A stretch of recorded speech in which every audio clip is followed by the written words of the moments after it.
Anxiety shows up many different ways in our body. We feel it in our stomach. We might get a headache, sweaty palms, heart palpitations, our heart racing. It also shows up in the way we think.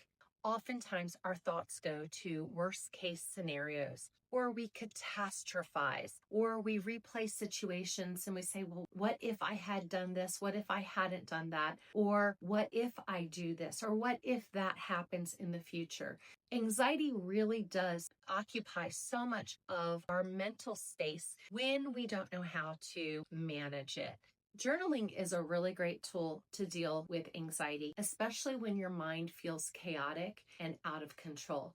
Those anxiety thoughts are often like a puzzle that has been emptied out, not put together, but the pieces are scattered all over the place. And what happens when we journal is we're taking each piece of the puzzle and we're organizing it. When we journal, we are gaining a perspective. We're taking the thoughts out of our mind, even though they may feel scattered, and we're just journaling. We're just writing down what we're thinking. It may start off with just being bullet points. The racing thoughts may be so overwhelming. We can't write out in a narrative form what our brain is actually going through. So if we bullet point it, just get it out on paper, it gives some relief to our thoughts and we're able to put it outside of ourselves and gain a different perspective.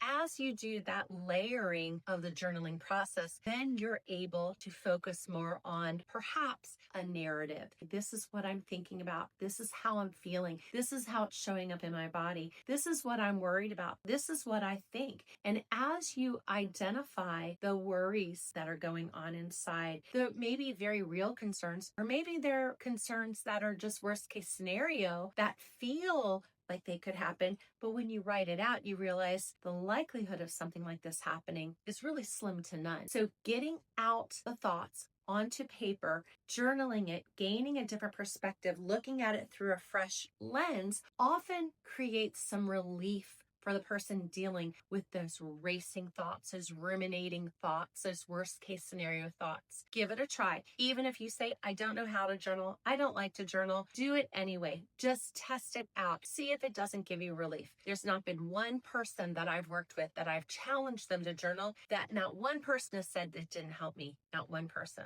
So if that's you and you think, I don't think it's going to help me, I'm going to challenge you to give it a try. Remember, you're designed to heal.